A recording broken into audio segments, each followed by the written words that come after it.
പിതാവിൻ്റെയും പുത്രൻ്റെയും പരിശുദ്ധാത്മാവിൻ്റെയും നാമത്തിൽ ആമേൻ. ഗുഡ്നസ് TV ഒരുക്കുന്ന ഡിവൈൻ വോയിസ് ശുശ്രൂഷയിലേക്ക് ലോകമെമ്പാടുമുള്ള എല്ലാ ഗുഡ്നസ് TV പ്രേക്ഷകർക്കും ഈശോയുടെ നാമത്തിൽ സ്വാഗതം. സ്നേഹം നിറഞ്ഞ ഗുഡ്നസ് TV പ്രേക്ഷകരെ,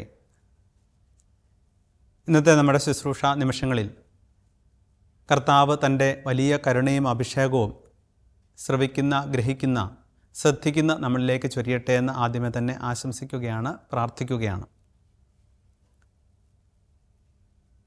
അച്ഛൻ പങ്കുവയ്ക്കാനായിട്ട് ഇന്ന് ആഗ്രഹിക്കുന്നതും മത്തായിയുടെ സുവിശേഷം 8-ാമത്തെ അധ്യായം 23-ാമത്തെ തിരുവചനം, 23 മുതലുള്ള തിരുവചനങ്ങൾ നമ്മൾ ധ്യാനിക്കുമ്പോൾ അവിടെ കാണും, ഈശോ തോണിയിലുണ്ടായിട്ടും തോണി മുങ്ങിപ്പോകത്തക്ക വിധം തിരമാലകൾ തോണിയിലേക്ക് ആഞ്ഞടിച്ചു എന്ന തിരുവചനം പങ്കുവയ്ക്കും. തുടങ്ങുന്ന അങ്ങനെയാണ്: ഈശോ തോണിയിലുണ്ടായിട്ടും തോണി മുങ്ങിപ്പോകത്തക്ക വിധം തിരമാലകൾ തോണിയിലേക്ക് ആഞ്ഞടിച്ചു. ഈശോ കൂടെ ഉണ്ടായിരുന്നു, എന്നിട്ടും തിരമാലകൾ തോണിയിലേക്ക് വന്നു, തോണിയിൽ ആഞ്ഞടിച്ചു എന്നുള്ളതാണ് തിരുവചനം.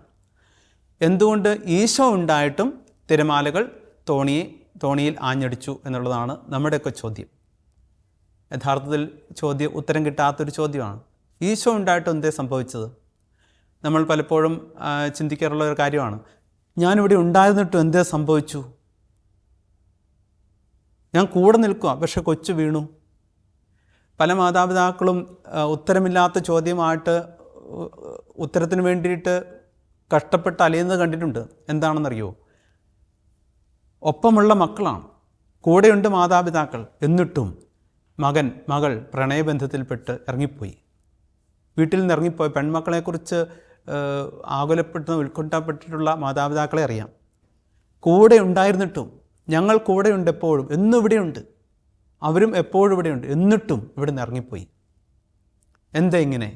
ഞങ്ങൾ കൂടെ ഉണ്ടായിട്ടും എന്താ ഇത് പറ്റി? അതുകൊണ്ടാണ് അച്ഛൻ ആദ്യമേ തിരുവചനം നിങ്ങളുടെ മുമ്പിൽ ഒന്ന് പങ്കുവച്ചത്. ഈശോ തോണിയിലുണ്ടായിരുന്നു, കൂടെ ഉണ്ടായിരുന്നു ശിഷ്യന്മാരുടെ, എന്നിട്ടും ഈശോ ഉള്ള തോണിയിലാണ് തിരമാലകൾ ആഞ്ഞടിച്ചത്. മുന്നോട്ട് പോകുമ്പോൾ നമ്മൾ കുറച്ച് ഉദാഹരണങ്ങളിലൂടെ കണ്ടിട്ട് നമുക്ക് കാര്യത്തിലേക്ക് കടക്കാമെന്ന് വിചാരിക്കുകയാണ്. മത്തായിയുടെ സുവിശേഷം 14-ാമത്തെ അധ്യായം 30-ാമത്തെ തിരുവചനം നമ്മളിങ്ങനെ വായിക്കും, ധ്യാനിക്കും. ജനക്കൂട്ടത്തെ പിരിച്ചുവിട്ട ശേഷം ഈശോ മർഗരയിലേക്ക് പോകാനായിട്ട് ആഗ്രഹിക്കുകയാണ്. അതിനു മുമ്പേ തനിക്ക് മുമ്പേ തൻ്റെ ശിഷ്യന്മാരെ മർഗരയ്ക്ക് പറഞ്ഞു വിടുകയാണ്. അപ്പോൾ ശിഷ്യന്മാർ മർഗരയ്ക്ക് തോണിയിൽ യാത്ര ചെയ്യുന്നു. പോകുന്ന വഴിയിൽ കാറ്റു പ്രതികൂലമായിരുന്നു എന്ന് തിരുവചനം പങ്കുവയ്ക്കുന്നുണ്ട്. തോണി ഉലഞ്ഞു, തിരമാലകൾ ആഞ്ഞടിച്ചിരുന്നതിനാൽ തോണി ഉലഞ്ഞിരുന്നു എന്നും തിരുവചനം പങ്കുവയ്ക്കുന്നുണ്ട്.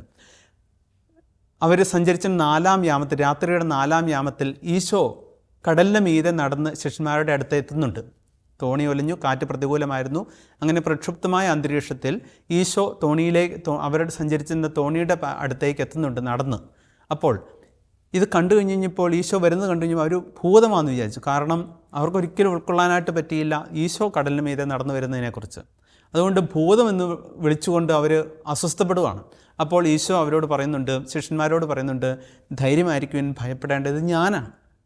ഈശോ വെളിപ്പെടുത്തി കൊടുക്കുക, ഇത് ഞാനാണ്. അപ്പോൾ അങ്ങനെ ധൈര്യം പകർന്നു.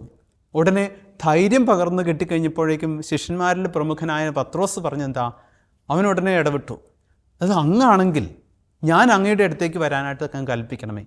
ഇത് അങ്ങാണെങ്കിൽ ഞാൻ അങ്ങയുടെ പക്കലേക്ക് വരാൻ, കാരണം അത് അവന് ഉൾക്കൊള്ളാനായിട്ട് പറ്റാത്ത കാര്യമാണ്. അപ്പോൾ അങ്ങ് പുറത്താണല്ലേ, കടലിന് മീതെ നടക്കുവാണല്ലോ, അപ്പോൾ എനിക്കും വരാനല്ലോ. ഈ ഒരു ആഗ്രഹത്തോടു കൂടി അവൻ പറഞ്ഞു, ഇത് അങ്ങാണെങ്കിൽ ഞാൻ അങ്ങയുടെ പക്കലേക്ക് വരാനായിട്ട് അങ്ങ് കൽപ്പിക്കണമേ. ഉടനെ അവൻ്റെ ഒരു കുഞ്ഞു ചോദ്യമല്ലേ, കുഞ്ഞാഗ്രഹമല്ലേ, അത് സാധിച്ചു കൊടുത്തേക്കാമെന്ന് വിചാരിച്ചിട്ട് ഈശോ പറഞ്ഞു, ധൈര്യമായിട്ട് പോരൂ എന്ന് പറഞ്ഞു. ഈശോ വരാനായിട്ട് പറഞ്ഞു. തിരുവചനത്തിലൂടെ അങ്ങനെ പങ്കുവയ്ക്കുമ്പോൾ 29-ാമത്തെ തിരുവചനത്തിൽ നമ്മൾ കാണുന്നുണ്ട്, അവൻ നടക്കാൻ തുടങ്ങി. വള്ളത്തിൽ നിന്നും ഇറങ്ങി ജലത്തിന് മീതെ കൂടി അവൻ നടക്കാൻ തുടങ്ങി. ജലത്തിൽ കാല് തൊട്ട് കഴിഞ്ഞപ്പോഴേക്കും അവൻ്റെ വിധം മാറി. മുമ്പ് ഉണ്ടായിരുന്ന വിശ്വാസം പോയി. അതോടുകൂടി അവൻ താഴാൻ കാല് തോണിയിൽ നിന്ന് കാലെടുത്ത് വയ്ക്കാൻ തുടങ്ങിയതേ അവൻ താഴാൻ തുടങ്ങി. മുങ്ങാൻ തുടങ്ങി കഴിഞ്ഞപ്പോഴേക്കും ഈശോ വന്ന് അവൻ്റെ കയ്യിൽ പിടിച്ചു. അല്പവിശ്വാസി എന്ന് പറഞ്ഞുകൊണ്ട് അവനെ ധൈര്യപ്പെടുത്തുന്നുണ്ട്. അപ്പോൾ പ്രിയമുള്ളവരെ, കാറ്റ് ആഞ്ഞടിച്ചു, അവർ ഭയന്നു, മുങ്ങിത്താണു. ഇതൊക്കെ അവിടെ പറഞ്ഞിട്ടുണ്ട് തിരുവചനത്തിൽ. ഈശോ തോണിയോട് അടുത്തുണ്ടായിരുന്നിട്ടും, ഇനി ഈശോ വന്ന് തോണി കയറി, എന്നിട്ടും ഈശോയുടെ സ്വരം അവർ കേട്ടു, എന്നിട്ടും അവർ സഞ്ചരിച്ചിരുന്ന തോണി മുങ്ങാൻ തുടങ്ങി, ഭയന്നു, അവർ നിലവിളിച്ചു. ഇതൊക്കെ പറഞ്ഞു. എന്തുകൊണ്ട്? ഈശോ അടുത്തുണ്ടായിരുന്നിട്ടും ഇത് തൻ്റെ ശിഷ്യന്മാർക്ക് സംഭവിച്ചു. ഇതും മറ്റൊരു ചോദ്യമാണ്. ഈശോ കൂടെ ഉണ്ടായിരുന്നിട്ടും, അടുത്തുണ്ട്, തൊട്ടടുത്തുണ്ട്. മുമ്പത്തെ ഉദാഹരണം ഈശോ കൂടെ ഉണ്ടായിരുന്നു. ഇപ്പോഴത്തെ ഈ ഉദാഹരണത്തിൽ ഈശോ അടുത്തുണ്ടായിരുന്നു, എന്നിട്ടും എന്തേ അവർക്കിത് സംഭവിച്ചു? മറ്റൊരു ഉദാഹരണം പങ്കുവയ്ക്കാനായിട്ട് ആഗ്രഹിക്കുന്നതാണ് ലൂക്കായുടെ സുവിശേഷം 6-ാമത്തെ അധ്യായം 1 മുതലുള്ള തിരുവചനങ്ങൾ. പ്രിയമുള്ളവരെ, ഈശോ കൂടെ നടന്നിട്ടും ഭക്ഷണം കിട്ടാഞ്ഞതിനാൽ അല്ലെങ്കിൽ വിശന്നിരുന്നതിനാൽ അവരെന്ത് ചെയ്തു? വയലിലൂടെ നടക്കുകയാണ്. ഈശോയോടൊപ്പം ശിഷ്യന്മാരും വയലിലൂടെ സഞ്ചരിക്കുകയാണ്. അപ്പോൾ ഈശോ കൂടെ സഞ്ചരിക്കുന്നുണ്ട്, സംസാരിച്ചുകൊണ്ട് സഞ്ചരിക്കുന്നു. ഈശോ കൂടെ ഉണ്ടായിരുന്നിട്ടും അവർക്ക് വിശന്നു. അതുകൊണ്ട് വിശക്കാൻ പാടില്ല എന്നുള്ളതല്ല. അപ്പോൾ വിശന്നു, അവരെന്ത് ചെയ്തു? അവർ കതിര് പറിച്ച് കഴിക്കാനായിട്ട് തുടങ്ങി. നമ്മൾ കടല കഴിക്കുന്നത് പോലെ അവർ കഴിക്കാൻ തുടങ്ങി. അപ്പോൾ ഈശോ കൂടെ ഉണ്ടായിരുന്നിട്ടും അവരുടെ വിശപ്പ് ശമിച്ചില്ല. അവരുടെ വിശപ്പായി തന്നെ ഉണ്ടായിരുന്നു. ഗോതമ്പ് പറിച്ച് തിന്നാനായിട്ട് തുടങ്ങി. ഇത് മറ്റൊരു ചോദ്യമാണ്. എന്തുകൊണ്ട് ഈശോ കൂടെ ഉണ്ടായിരുന്നിട്ടും എൻ്റെ വിശപ്പിനൊരു ശമനം ഇല്ല? വിശപ്പ് പലതരത്തിലുള്ള വിശപ്പുകളുണ്ട്. ബുദ്ധിയുടെ വിശപ്പുണ്ട്, മനസ്സിൻ്റെ വിശപ്പുണ്ട്, ലൈംഗികതയുടെ വിശപ്പുണ്ട്, ചിന്തയുടെ വിശപ്പുണ്ട്, ഭാവനയുടെ വിശപ്പുണ്ട്, തോന്നലുകളുടെ വിശപ്പുണ്ട്, യാത്രയുടെ വിശപ്പുണ്ട്, പ്രവൃത്തിയുടെ വിശപ്പുണ്ട്. എല്ലാം വിശപ്പുകളാണ്. ഈശോ കൂടെ ഉണ്ടായിരുന്നിട്ടും എന്തുകൊണ്ട് വിശപ്പിന് ശമനമുണ്ടായില്ല? മറ്റൊരു ചോദ്യമാണ്. മറ്റൊരു ഉദാഹരണം പങ്കുവയ്ക്കാനായിട്ട് ആഗ്രഹിക്കുന്നതാണ് യോഹന്നാൻ്റെ സുവിശേഷം 2-ാമത്തെ അധ്യായം. നമുക്ക് എല്ലാവർക്കും അറിയാവുന്ന ഒരു സുവിശേഷ ഭാഗമാണ്. എന്താണ്? കാനായിലെ കല്യാണ സന്ദർഭം നമ്മൾ കാണുന്നുണ്ട്. തുടക്കം 1 മുതലുള്ള തിരുവചനങ്ങളിൽ തന്നെ നമ്മൾ കാണുന്നുണ്ട്. ഈശോയുടെ അമ്മയായ മറിയവും ഈശോയും ശിഷ്യന്മാരും വിരുന്നിന് മറിയം അവിടെ ഉണ്ടായിരുന്നു എന്നാണ് പറയുന്നത്. ഈശോയും ശിഷ്യന്മാരും വിരുന്നിന് ക്ഷണിക്കപ്പെട്ടിരുന്നു എന്നും തിരുവചനം പങ്കുവയ്ക്കുന്നുണ്ട്. അപ്പോൾ ഇവരെല്ലാം അവിടെ ഉണ്ടായിരുന്നു. ഇവിടെ കാനായിലെ കല്യാണ വീട്ടിൽ ഇവരെല്ലാം ഉണ്ടായിരുന്നു. മാതാവിൻ്റെ സാന്നിധ്യമുണ്ട്, ശിഷ്യന്മാരുടെ സാന്നിധ്യമുണ്ട്, ഈശോയുടെ സാന്നിധ്യമുണ്ട്. ഇപ്പോൾ ഇത് എല്ലാവരും ഉണ്ടായിരുന്നിട്ടും അവിടെ വീഞ്ഞു തീർന്നുപോയി. ഈശോ ഉണ്ടായിരുന്നിട്ടും എന്തുകൊണ്ട് അവിടെ വീഞ്ഞു തീർന്നുപോയി? മറ്റൊരു ചോദ്യമാണ്, ഉത്തരം കിട്ടാത്തൊരു ചോദ്യമാണ്. ഈശോ ഉണ്ടായിരുന്ന സ്ഥലത്ത് എന്തുകൊണ്ട് വീഞ്ഞു തീർന്നുപോയി? അവനുള്ളിടത്തെല്ലാം നിറവനുഭവമല്ലേ, പൂർണ്ണതയല്ലേ? കാരണം അവൻ പൂർണ്ണനല്ലേ, പരിപൂർണനായ പിതാവിൻ്റെ പ്രിയപുത്രനല്ലേ. എന്നിട്ടും എന്തേ അവിടെ ഒരു നഷ്ടാനുഭവം, കഷ്ടാനുഭവം, സഹനാനുഭവം, ഇല്ലായ്മ അനുഭവം വന്നു? ഇതും നമ്മുടെ ജീവിതത്തെ ഉലച്ചിട്ടുണ്ടോയെന്നറിയില്ല, ഉലയ്ക്കുന്നൊരു ചോദ്യമാണ്. ധ്യാനിക്കുന്നവരെ ഉലയ്ക്കുന്നൊരു ചോദ്യമാണ്. വീണ്ടും മറ്റൊരു ഉദാഹരണം പങ്കുവയ്ക്കാനായിട്ട് ആഗ്രഹിക്കുന്നതാണ് കൊറിന്തോസുകാർക്ക് എഴുതിയ 2-ാം ലേഖനത്തിൽ 11-ാമത്തെ അധ്യായത്തിൽ 23-ാമത്തെ തിരുവചനം. 23 മുതലുള്ള തിരുവചനങ്ങൾ എവിടെയെല്ലാം നമ്മൾ കാണുന്നുണ്ട് ഈശോയെ വിശ്വസ്തയോടെ, വിധേയത്വത്തോടുകൂടെ, വിശുദ്ധിയോടെ പ്രഘോഷിച്ച ശിഷ്യന്മാരെക്കുറിച്ചാണ്. അപ്പോൾ ഇവർ പ്രഘോഷിച്ചു, ജീവിച്ചു. എന്നിട്ടും പ്രത്യേകമായിട്ട് പൗലോസ്ലീഹായെ നമ്മൾ ഓർക്കുകയാണ്. ലേഖനങ്ങളെല്ലാം എഴുതിയത് പൗലോസ്ലീഹയാണല്ലോ. അതുകൊണ്ട് വിശുദ്ധിയോടെ, വിശ്വാസത്തോടെ, തീക്ഷ്ണതയോടെ, വിശ്വസ്തയോടെ ഈശോയ്ക്ക് വേണ്ടി ഓടി നടന്ന പൗലോസ് എന്തെല്ലാം ദുരിതങ്ങളാണ് പൗലോസ്ലീഹയ്ക്ക് ഏറ്റെടുക്കേണ്ടി വന്നത്? 29 ദുരിതങ്ങളെക്കുറിച്ച് പങ്കുവയ്ക്കുന്നുണ്ട്. ഈശോയ്ക്ക് വേണ്ടി ജീവനും ജീവിതവും മാറ്റിവെച്ച് ഓടി നടന്നിട്ടും പൗലോസ്ലീഹായ്ക്ക് ഈ 29 തരത്തിലുള്ള ദുരിതങ്ങളിലൂടെ കടന്നു പോകേണ്ടി വന്നു. ഈശോയ്ക്ക് വേണ്ടി ശുശ്രൂഷ തുടങ്ങിയതിന് മുമ്പുള്ള കാര്യമല്ല പറഞ്ഞത്. ഈശോയ്ക്ക് വേണ്ടി ശുശ്രൂഷ ചെയ്തുകൊണ്ടിരിക്കുന്ന സന്ദർഭത്തിൽ ദുരിതങ്ങളുടെ നീണ്ട നിരയായിരുന്നു. കപ്പൽ അപകടം, മറ്റ് പലതരത്തിലുള്ള അപകടങ്ങൾ, വിവിധ തരത്തിലുള്ള മറ്റുള്ള വ്യക്തികളിൽ നിന്നും അടിയേൽക്കേണ്ടി വന്ന സന്ദർഭങ്ങൾ, 40 അടി വീതം 3 പ്രാവശ്യം 5 പ്രാവശ്യമൊക്കെ ഏൽക്കേണ്ടി വന്ന സന്ദർഭങ്ങൾ, കരയിൽ നിന്നും ജലത്തിൽ നിന്നും എല്ലാം വന്നിട്ടുണ്ടായുള്ള പ്രതികൂല സാഹചര്യങ്ങൾ, വ്യത്യസ്തങ്ങളായ സഹനങ്ങൾ, ഇതെല്ലാം വന്നു. എന്തിനു? കർത്താവിന് വേണ്ടി ഓടി നടന്നിട്ടും വന്നു. ഇതും മറ്റൊരു ചോദ്യമാണ്. ഈശോയ്ക്ക് വേണ്ടി നിലകൊണ്ടിട്ടും ജീവനും ജീവിതം. അതുകൊണ്ടാണ് ആ തുടക്കത്തിൽ തന്നെ പങ്കുവെച്ചത്, വിധേയത്വത്തോടുകൂടി, വിശുദ്ധിയോടെ, വിശ്വസ്തയോടുകൂടി അവൻ തൻ്റെ ജീവനവും ജീവിതവും കർത്താവിന് വേണ്ടി മാറ്റിവെച്ചിട്ടും അവൻ ഈ ദുരിതങ്ങളെല്ലാം അനുഭവിക്കേണ്ടി വന്നു. ഉത്തരം കിട്ടാത്ത മറ്റൊരു ചോദ്യമാണ്. പ്രിയമുള്ളവരെ, മത്തായിയുടെ സുവിശേഷം 14-ാമത്തെ അധ്യായം 10-ാമത്തെ തിരുവചനം, അവൻ കാരാഗൃഹത്തിൽ ആളയച്ച് യോഹന്നാൻ്റെ തല വെട്ടിയെടുത്തു. നമുക്കറിയാം രാജാവിനെക്കുറിച്ച്, ഹെറോദസ് രാജാവിനെക്കുറിച്ചാണ് പറഞ്ഞത്. അപ്പോൾ ഈശോയ്ക്ക് വഴിയൊരുക്കാനായി വന്നവനായിരുന്നു സ്നാപക യോഹന്നാൻ. അവൻ രാജാവിൻ്റെ ഒരു തെറ്റ് വിളിച്ചു പറഞ്ഞതിനാൽ കാരാഗൃഹത്തിൽ അടയ്ക്കപ്പെട്ടു. അങ്ങനെ കിടക്കുകയാണ്. ഇനി വചനം ഈശോയ്ക്ക് വേണ്ടി വഴിയൊരുക്കുന്നതിൻ്റെ പേരിൽ കാരാഗൃഹത്തിൽ അടയ്ക്കപ്പെട്ട് കിടന്നവനാണ്. അപ്പോൾ രാജാവിൻ്റെ തെറ്റ് വിളിച്ചു പറഞ്ഞു കഴിഞ്ഞപ്പോൾ അതിൻ്റെ പേരിൽ എങ്ങനെ പ്രതികാരം ചെയ്യണമെന്ന് കുടുംബാഗ്രഹങ്ങൾ ആഗ്രഹിച്ചിരിക്കുകയാണ്. അപ്പോഴാണ് ഒരു അവസരം ഒത്തുകിട്ടിയത്. ജന്മദിനത്തിൽ നൃത്തം ചെയ്യുന്ന സന്ദർഭങ്ങൾ, ആഘോഷം നടക്കുന്നു. അഭിലാഷം ചോദിച്ചു. നൃത്തം ചെയ്ത പെൺകുട്ടി അമ്മയുടെ അഭിപ്രായ പ്രകാരം അവൻ്റെ തലയാണ് ചോദിച്ചത്. അപ്പോൾ ഈശോയ്ക്ക് വേണ്ടി വഴിയൊരുക്കാനായി വന്ന് സത്യം വിളിച്ചു പറഞ്ഞവൻ, തെറ്റ് വിളിച്ചു പറഞ്ഞവൻ, ഇത് ശരിയല്ല എന്ന് വിളിച്ചു പറഞ്ഞവൻ സംഭവിച്ചത് അവൻ്റെ തല പോയി. അപ്പോൾ പൗലോസ്ലീഹായ്ക്ക് ദുരന്തങ്ങൾ വന്നു. സ്നാപക യോഹന്നാന് തല പോയി. ഇതാണ് വഴിയൊരുക്കാനും സാക്ഷ്യം വഹിക്കാനും വന്നിട്ടും അവന് ജയിൽവാസമാണ് ആദ്യം ലഭിച്ചത്, പിന്നീട് രക്തസാക്ഷിത്വമാണ് ലഭിച്ചത്. ഇത് മറ്റൊരു ചോദ്യമാണ്, ഉത്തരമില്ലാത്ത മറ്റൊരു ചോദ്യമാണ്. ഈശോയ്ക്ക് വേണ്ടി, ദൈവരാജ്യത്തിന് വേണ്ടി ശുശ്രൂഷ ചെയ്തിട്ട് ഈശോയ്ക്ക് വേണ്ടി നിലകൊണ്ടിട്ട് ലഭിച്ചത് ഇതാണെങ്കിൽ, ഈശോയ്ക്ക് വേണ്ടി നിലകൊള്ളണോ, നിലപാടെടുക്കണോ, സാക്ഷ്യം വഹിക്കണോ എന്നുള്ളത് പലരെയും ഇന്നും അസ്വസ്ഥപ്പെടുത്തിക്കൊണ്ടിരിക്കുന്ന ഒരു ചോദ്യമാണ്.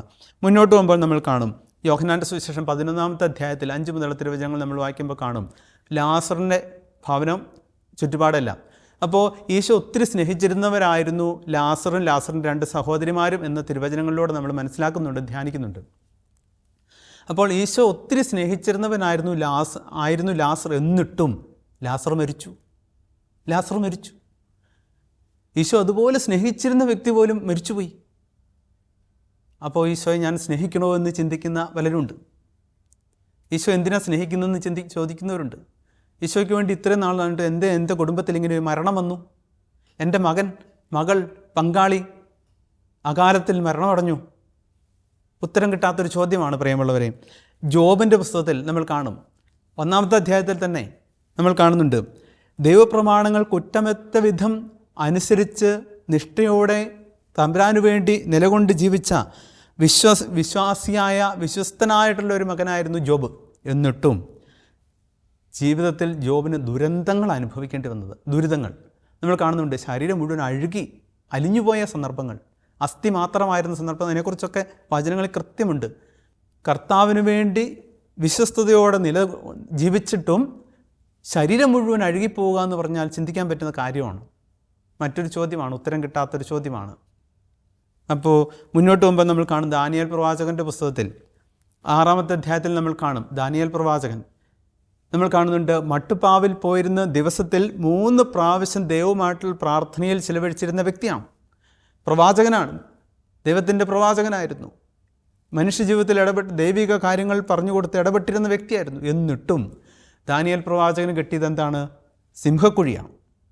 3-ാമത്തെ അധ്യായത്തിൽ ദാനിയേൽ പ്രവാചകൻ്റെ പുസ്തകത്തിൽ നമ്മൾ കാണും 3 ബാലന്മാർ, ഷദ്രാക്ക്, മെഷാക്ക്, അബ്നെഗോ, 3 ബാലന്മാർ.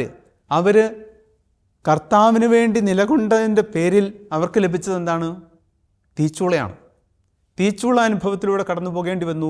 കർത്താവിന് വേണ്ടി ജീവനും ജീവിതവും മാറ്റിവെച്ച് കഴിഞ്ഞപ്പോൾ പ്രിയമുള്ളവരെയും നമ്മൾ കാണും ദാനിയേൽ പ്രവാചകന്റെ പുസ്തകത്തിൽ 13-ാമത്തെ അധ്യായത്തിൽ മറ്റൊരു പ്രധാനപ്പെട്ട ഒരു ഉദാഹരണം കാണും. സൂസന്ന, ഭക്തയും വിശ്വസ്തയും വിശുദ്ധയുമായിരുന്നൊരു സ്ത്രീ, ഒരു കന്യക. അവൾക്ക് കർത്താവിന് വേണ്ടി അങ്ങനെ കർത്താവിനോട് ചേർന്ന് ഇങ്ങനെ ജീവിച്ചിട്ടും അവൾക്ക് ലഭിച്ചത് തന്നെ സംശയം, മരണമൊക്കെയാണ്. മരണത്തിൻ്റെ വക്രത്തിലകപ്പെടുന്ന സന്ദർഭങ്ങളെക്കുറിച്ചൊക്കെ നമ്മൾ കാണുന്നുണ്ട് 13-ാം അധ്യായത്തിൻ്റെ അവസാനം എത്തുമ്പോഴേക്കും. അവസാനം ദാനിയേൽ പ്രവാചകൻ്റെ ഇടപെടലോടുകൂടിയാണ് അവൾ രക്ഷപ്പെടുന്നത്. അപ്പോൾ ഈശോയ്ക്ക് വേണ്ടി നിലകൊണ്ടിട്ട് പ്രശ്നങ്ങളും പ്രതിസന്ധികളും ഒക്കെ ഒരുപാട് സംശയത്തിൻ്റെ നിഴലിൽ നിന്ന് ജീവിക്കേണ്ടി വന്ന ദിവസങ്ങളും മണിക്കൂറുകളും ദിവസങ്ങളും ആഴ്ചകളുമൊക്കെ ആ വ്യക്തിയുടെ ജീവിതത്തിൽ ഉണ്ടായിരുന്നു എന്നുള്ളത്. ഇതും ഉത്തരം കിട്ടാത്തൊരു ചോദ്യമാണ്. നമ്മൾ കാണും ഉൽപ്പത്തി പുസ്തകത്തിൻ്റെ അവസാനത്തോടെത്തുമ്പോൾ 37 മുതലുള്ള അധ്യായങ്ങളിൽ തുടർന്ന് വായിക്കുമ്പോൾ നമ്മൾ കാണും ഒരു പൂർവ്വപിതാവായ ജോസഫിൻ്റെ ചിത്രം. യാക്കോബിൻ്റെ ഏറ്റവും ഇളയ സന്താനമായിരുന്നു. സഹോദരന്മാരെ ഉപേക്ഷിക്കപ്പെട്ട് കുഴിയിലിടപ്പെട്ട് പിന്നീട് എടുത്ത് വിൽക്കപ്പെട്ട് അങ്ങനെ ഈജിപ്തിൻ്റെ അടിമയായിട്ട് ഈജിപ്തിൽ ചെന്ന് മാറുകയാണ്. അങ്ങനെ ജീവിക്കുമ്പോൾ ഈജിപ്തിൽ ചെന്നുപെട്ട് ഈജിപ്തിൽ പൊത്തിഫറിൻ്റെ വിശ്വസ്തനായിട്ട് നിൽക്കുമ്പോൾ അവിടെ ഇതാ ബുദ്ധിമുട്ടേറിയ കൈപ്പേറിയ അനുഭവമായിട്ട് ഇതാ പൊത്തിഫറിൻ്റെ ഭാര്യ വന്നിരിക്കുന്നു. സംശയത്തിൻ്റെ നിഴലിലായി അവസാനം വിശ്വസ്തനും വിശുദ്ധനും സത്യസന്ധനുമായിട്ട് ജീവിച്ച ജോസഫ് കാരാഗൃഹത്തിൽ അടയ്ക്കപ്പെടുകയാണ്. പ്രിയമുള്ളവരെ, ഉത്തരമില്ലാത്ത മറ്റൊരു ചോദ്യമാണ്, എന്തുകൊണ്ട് ഈശോയ്ക്ക് വേണ്ടി വിശുദ്ധി, വിശ്വാസം, വിശ്വസ്തത ഇതെല്ലാം പുലർത്തി ജീവിച്ചിട്ടും കാരാഗ്രഹം, ബുദ്ധിമുട്ട്, ദുരിതം, സംശയം, ആരോപണം ഇതെല്ലാം കടന്നു വരുന്നു? പ്രിയമുള്ളവരെ, ഈ പറഞ്ഞ 8-10 ഉദാഹരണങ്ങൾ അച്ഛനിപ്പോൾ പങ്കുവച്ചിരുന്നു. ഏതിലൂടെയെങ്കിലും കടന്നു പോകാത്തവരാരും നമ്മളിലില്ല. ഇതിലൂടെ ഏതെങ്കിലും തരത്തിൽ കടന്നു പോയിട്ടുള്ളവരാകും ഈ വചനം ഇന്ന് ശ്രവിക്കുന്നവരും ഗ്രഹിക്കുന്നവരുമായിട്ടുള്ള നമ്മളെല്ലാവരും. ഒന്ന് തിരിഞ്ഞു നിന്ന് പരിശോധിച്ച് നോക്കൂ, ഏതെങ്കിലും സന്ദർഭങ്ങളിലൂടെ കടന്നു പോയിട്ടുള്ളവരാണ് നമ്മൾ. പ്രിയപ്പെട്ടവരെ, തിരുവചനം മുന്നോട്ട് പറയുമ്പോൾ നമ്മളെ ഓർമ്മപ്പെടുത്തും, ഈശോയിൽ വസിച്ചാലും തീഷ്ണതയോടെ ഈശോയോട് പ്രാർത്ഥിച്ചാലും വിശുദ്ധിയിൽ ജീവിച്ചാലും സഹനങ്ങളും രോഗങ്ങളും ദുരിതങ്ങളും ക്ലേശങ്ങളും ദുഃഖങ്ങളും വിശപ്പും കഷ്ടതകളും ഞെരുക്കങ്ങളും, അതുപോലെ ഈശോ പറഞ്ഞിരുന്നു അവസാനം പീഡനം വരുമെന്നൊക്കെ പറഞ്ഞിരുന്നു. പീഡനങ്ങളും കാരാഗ്രഹവും കഷ്ടതയും ദ്രോഹവും സംശയവും ഇതെല്ലാമാണ് പ്രതിഫലം. ഇതെല്ലാമാണ് അവർക്കെല്ലാം കിട്ടിയ പ്രതിഫലം. നമുക്കും ഇതിലേതെങ്കിലുമൊക്കെ കിട്ടിയിട്ടുണ്ടാവും ഇന്നുവരെയുള്ള ജീവിതത്തിൽ. പ്രിയമുള്ളവരെ, ഈശോ ഇതൊന്നും മാറ്റണമെന്നില്ല. ഈശോയ്ക്ക് വേണ്ടി നിലകൊണ്ടു ജീവിച്ചു, ജീവിതം ചെലവഴിച്ചു, വിശുദ്ധി സൂക്ഷിച്ചു എന്ന് വിചാരിച്ച് ദുരിതമോ കഷ്ടപ്പാടുകളോ ഒന്നും ഈശോ എടുത്ത് നീക്കണമെന്ന് യാതൊരു നിർബന്ധവുമില്ല. ഈശോ ആ മേഖലയിൽ നിന്ന് എന്നെ രക്ഷപ്പെടുത്തി കൊണ്ടുപോകണമെന്ന് യാതൊരു നിർബന്ധമില്ല. അതിലൂടെ തന്നെ ചിലപ്പോൾ നടത്തിയെന്ന് വരും. ഈശോ അവിടെ അത്ഭുതം പ്രവർത്തിച്ചെന്നെ മോചിപ്പിച്ചു എന്നും വരില്ല. 3 കാര്യങ്ങൾ. ഈശോ എടുത്തു മാറ്റണം നിർബന്ധമില്ല. അവിടെ നിന്ന് എന്നെ രക്ഷിക്കണമെന്ന് നിർബന്ധമില്ല. അവിടെ അത്ഭുതം പ്രവർത്തിക്കണമെന്നും യാതൊരു നിർബന്ധവുമില്ല. പ്രിയമുള്ളവരെ, പക്ഷേ ഇതിനെ അതിജീവിക്കാനുള്ള കരുത്ത് കർത്താവ് നൽകും. ഇതിനെ അതിജീവിക്കാനുള്ള കരുത്ത് കാരണം എന്താ? ഈ സഹനങ്ങളും ദുരിതങ്ങളും ഒക്കെ എൻ്റെ ജീവിതത്തിൽ കർത്താവ് അനുവദിക്കുന്നത് തന്നെയാണ്. പലപ്പോഴും അനുവദിക്കുന്നത് എന്തിനാണ്? അത് പാപത്തിൽ വീഴാതെ പിടിച്ചു നിർത്താൻ വേണ്ടിയിട്ടുള്ള ദൈവിക മാർഗമാണ്. പാപത്തിൽ വീഴാതെ എന്നെ പിടിച്ചു നിർത്താനായിട്ടുള്ള ദൈവിക പദ്ധതിയാണ്, മാർഗമാണ്. എൻ്റെ ജീവിതത്തിൽ സഹനങ്ങൾ കടത്തിവിടുക എന്നുള്ളത്, സഹനങ്ങളിലൂടെ എന്നെ കടത്തിവിടുക എന്നുള്ളത് പാപത്തിൽ വീഴാതെ എന്നെ നിലനിർത്താനായിട്ടുള്ള ഒന്നാമത്തെ മാർഗമാണ്. മറ്റൊന്നിതാണ്, എൻ്റെ ആത്മശരീര വിശുദ്ധി നിലനിർത്താൻ വേണ്ടിയിട്ടാണ്. എൻ്റെ ആത്മാവിനെയും ശരീരത്തെയും വിശുദ്ധിയിൽ സൂക്ഷിക്കാൻ വേണ്ടിയിട്ടാണ് എൻ്റെ ജീവിതത്തിൽ പലപ്പോഴും സഹനങ്ങൾ ഇതൊക്കെ നമുക്ക് ഉൾക്കൊള്ളാനായിട്ട് ബുദ്ധിമുട്ടുള്ള കാര്യമാണെന്ന് അറിയാം, എങ്കിലും പങ്കുവയ്ക്കുകയാണ്. പ്രിയമുള്ളവരെ, പാപത്തിൽ വീഴാതിരിക്കാൻ ആത്മശരീര വിശുദ്ധി സൂക്ഷിക്കാൻ ഇനി ഒന്നുകൂടെയുണ്ട്, ഈശോയ്ക്ക് വേണ്ടി സാക്ഷ്യം വഹിക്കാൻ. ഈശോയ്ക്ക് വേണ്ടി സാക്ഷ്യം വഹിക്കാനായിട്ടുള്ള മാർഗം കൂടിയാണ് നമ്മുടെ ജീവിതത്തിൽ വരുന്ന സഹനങ്ങൾ. അത് കർത്താവ് കൂടെ ഉണ്ടാവും, പക്ഷേ സഹനങ്ങളുണ്ട്. കർത്താവ് കൂടെ ഉണ്ടാവും, പക്ഷേ ദുരിതങ്ങളുണ്ട്. കർത്താവ് കൂടെ ഉണ്ടാവും, പക്ഷേ കഷ്ടതകൾ അനുഭവിക്കുക. ജോബ് അതാണ് ഏറ്റവും വലിയ ഉദാഹരണമാണ്. ജോബ് കൂടെയുണ്ട്, പക്ഷേ ഇതാണ് എല്ലാത്തിൻ്റെ ഇല്ലായ്മ അനുഭവത്തിലൂടെ കടത്തിക്കൊണ്ടു പോവുകയാണ്. കൂടെയുണ്ട്, പക്ഷേ ഇല്ലായ്മ അനുഭവത്തിലൂടെ കടത്തിക്കൊണ്ടുപോകുക. പ്രിയമുള്ളവരെ, ആഴത്തിൽ ഈ തിരുവചനങ്ങളൊക്കെ ഒന്ന് ധ്യാനിച്ചു കഴിഞ്ഞാൽ നമ്മളൊരിക്കലും പിന്നെ കർത്താവിനെ വിട്ടുപോകില്ല. എത്ര ബുദ്ധിമുട്ടുകളും ദുഃഖങ്ങളും ദുരിതങ്ങളും ക്ലേശങ്ങളും ഒക്കെ സങ്കടങ്ങളൊക്കെ ഉണ്ടായാലും നമ്മൾ കർത്താവിനെ വിട്ടു പോകില്ല എന്നുള്ളതാണ് ഈ തിരുവചനങ്ങൾ ആഴത്തിൽ നമ്മളൊന്ന് ധ്യാനിക്കാനായിട്ടിടയായാൽ ഉണ്ടാകുന്ന ഫലം എന്ന് പറയുന്നത്. പ്രിയമുള്ളവരെ, അതുകൊണ്ട് സഹനം മാറ്റുകയല്ല കർത്താവ് ചെയ്യുക, അതിലൂടെ കടന്നു പോകാനായിട്ടുള്ള കൃപ തരും. അതാണ് ഏറ്റവും പ്രധാനപ്പെട്ടത്. അതിലൂടെ അതിനെ അഭിമുഖീകരിക്കാനായിട്ടുള്ള സഹനം മാറ്റുകയില്ല, അതിലൂടെ കടന്നു പോകാനായിട്ടുള്ള വലിയ കൃപ തരും. കൃപയുടെ പ്രത്യേകത ഇതാണ്. അത് അനുഭവിച്ച ഒരു വ്യക്തിയാണ് പൗലോസ്ലീഹ. നമ്മൾ കാണുന്നുണ്ട് കൊരിന്ത്യർക്ക് എഴുതിയ 2-ാം ലേഖനത്തിൽ 12-ാമത്തെ അധ്യായത്തിൽ 9-ാമത്തെ തിരുവചനത്തോടെ ഓർമ്മപ്പെടുത്തുന്നുണ്ട്. പൗലോസ്ലീഹ ഇത് മുമ്പ് പറഞ്ഞായിരുന്നു, 10-29 തരത്തിലുള്ള ദുരിതങ്ങളിലൂടെ ദുഃഖങ്ങളിലൂടെ കടന്നുപോയ വ്യക്തി ഈശോയ്ക്ക് വേണ്ടി നിലകൊണ്ടതുകൊണ്ടും ജീവിച്ചതുകൊണ്ടും ജീവിതം ചെലവഴിച്ചതുകൊണ്ടും ഇങ്ങനെ കടന്നുപോയ പൗലോസ്ലീഹയോട് പറയുകയാണ്, നിനക്കെൻ്റെ കൃപ മതി. നിനക്കെൻ്റെ കൃപ മതി. ഇത്രയും ദുരിതങ്ങളിലൂടെ കടന്നു പോയിക്കൊണ്ടിരിക്കുമ്പോൾ പൗലോസ്ലീഹയോട് ഈശോ പറയുകയാണ്, നിനക്കെൻ്റെ കൃപ മതി. 2 കൊരിന്ത്യർ 12:9 തിരുവചനം. നിനക്കെൻ്റെ കൃപ മതി. ആ പൗലോസ്ലീഹയാണ് പ്രിയമുള്ളവരെ നമുക്ക് ഓരോരുത്തർക്കും വലിയ പാഠമായിട്ട് പഠിപ്പിച്ചു തരുന്നത്. തൻ്റെ ഒത്തിരി ലേഖനങ്ങൾ എഴുതിയ നമ്മൾ വിശുദ്ധ ഗ്രന്ഥ ഒരു ലേഖനങ്ങളെല്ലാം പൗലോസ്ലീഹയുടെ ആണല്ലോ. ഈ ലേഖനങ്ങളിലൂടെ എല്ലാത്തന്നെ ലേഖനങ്ങളിലൂടെയും പൗലോസ്ലീഹ അതാത് സഭയോട് അല്ലെങ്കിൽ വ്യക്തികളോട് ഓർമ്മപ്പെടുത്തുന്നുണ്ട് ഈ കൃപയുടെ ആശംസ. ഈ കൃപയുടെ ആശംസ പൗലോസ്ലീഹ എല്ലാവർക്കും നൽകുന്നുണ്ട്. തനിക്ക് കിട്ടിയ ദുരിതങ്ങളിലൂടെ കടന്നു പോയപ്പോൾ താൻ ഉത്തരമില്ലാത്ത ചോദ്യങ്ങളുമായിട്ട് മുന്നേ നിന്ന് കഴിഞ്ഞപ്പോൾ ദൈവം കൊടുത്ത ഉത്തരം നിനക്കെൻ്റെ കൃപ മതി. ഈ കൃപ സ്വീകരിച്ച പൗലോസ്ലീഹ ഓരോ പ്രാവശ്യവും ലേഖനങ്ങൾ എഴുതുമ്പോൾ ആർക്ക് ലേഖനം, വ്യക്തികൾക്കാണോ സഭയ്ക്കാണോ ലേഖനം എഴുതുന്ന ആ സഭയോട് അല്ല വ്യക്തികളോട് പൗലോസ്ലീഹ കൃപ ആശംസിക്കുന്നുണ്ട്. ഈ കൃപ ആശംസിച്ചുകൊണ്ടാണ് പൗലോസ്ലീഹ ലേഖനം തുടങ്ങുന്നതും നിർത്തുന്നതുമൊക്കെ. നമ്മൾ കാണുന്നുണ്ട് എഫെസോസ്യർക്ക് എഴുതിയ ലേഖനത്തിൽ 1-ാമത്തെ അധ്യായം. എഫെസോസ് സഭയ്ക്ക് എഴുതുന്ന ലേഖനത്തിൽ ആദ്യം തന്നെ ആശംസിക്കുകയാണ്. 1-ാമത്തെ അധ്യായത്തിൽ 12-ാമത്തെ തിരുവചനം കൃപ ആശംസിച്ചുകൊണ്ടാണ് ആ ലേഖനം തുടങ്ങുക. ഇനി മുന്നോട്ട് പോകുമ്പോൾ 6-ാമത്തെ അധ്യായം അവസാന അധ്യായത്തിൽ അത് അവസാനിപ്പിക്കുന്നത് 6-ാമത്തെ അധ്യായം 24-ാമത്തെ തിരുവചനം കൃപ ആശംസിച്ചുകൊണ്ടാണ് ലേഖനം അവസാനിപ്പിക്കുന്നത്. മുന്നോട്ട് പോകുമ്പോൾ ഫിലിപ്പിയർക്ക് എഴുതിയ ലേഖനം 1-ാമത്തെ അധ്യായത്തിൽ 2-ാമത്തെ തിരുവചനം അവർക്ക് ഫിലിപ്പിയർക്ക് എഴുതിയ ആ സഭയ്ക്ക് എഴുതുമ്പോൾ തുടങ്ങുന്നത് കൃപ ആശംസിച്ചുകൊണ്ടാണ് പൗലോസ്ലീഹ അത് തുടങ്ങുക. വീണ്ടും 4-ാമത്തെ അധ്യായം അവസാന അധ്യായത്തിൽ എത്തുമ്പോൾ 23-ാം തിരുവചനം കൃപ ആശംസിച്ചുകൊണ്ടാണ് ലേഖനം നിർത്തുന്നത്. പ്രിയമുള്ളവരെ, തെസ്സലോനിക്കക്കാർക്ക് എഴുതിയ 1-ാം ലേഖനത്തിൽ 1-ാമത്തെ അധ്യായത്തിൽ കൃപ ആശംസിച്ചുകൊണ്ടാണ് തുടങ്ങുക. എന്നിട്ട് 2-ാം ലേഖനത്തിലും ഇതുപോലെ കൃപ ആശംസിച്ചുകൊണ്ടാണ് ലേഖനം തുടങ്ങുക. അതുപോലെ മറ്റൊന്നിതാണ് തിമോഥെയോസിന് എഴുതിയ ലേഖനത്തിൽ 1-ാം ലേഖനത്തിലും 1-ാമത്തെ അധ്യായത്തിൽ നമ്മൾ കാണുന്നുണ്ട് കൃപ ആശംസിച്ചുകൊണ്ടാണ് ലേഖനം തുടങ്ങുന്നത്. പ്രിയമുള്ളവർ, കാരണം എന്താ? കൃപ സ്വീകരിച്ചവനാണ്. കൃപയ്ക്ക് മേൽ കൃപ സ്വീകരിച്ചവൻ അത് പകരാതിരിക്കാൻ പറ്റില്ല. അങ്ങനെ അതെല്ലാവർക്കും പകരുകയായിരുന്നു ഈ പൗലോസ്ലീഹ ചെയ്തതെന്ന് നമ്മൾ കാണും. പ്രിയമുള്ളവരെ, നമ്മൾ മുന്നോട്ട് പോകുമ്പോൾ നമ്മൾ കാണും ജോസഫിൻ്റെ സഹനം ഈജിപ്തിനെ സമ്പന്നമാക്കി. ജോസഫിനെക്കുറിച്ച് നമ്മൾ കണ്ടതാണല്ലോ. ജോസഫ് സഹിക്കേണ്ടി വന്നത് ഈജിപ്തിനെ സമ്പന്നമാക്കി. അവസാനത്തേക്ക് എത്തുമ്പോഴാണല്ലോ നമ്മൾ കാണുന്നത് ഈജിപ്തിനെ മുഴുവൻ സമ്പന്നമാക്കി. ജോസഫിൻ്റെ സഹനം കുടുംബത്തെ സമ്പന്നമാക്കി. അതുപോലെ ജോബിൻ്റെ സഹനം തലമുറകൾക്ക് സഹിക്കാനായിട്ടുള്ള കരുത്തായി.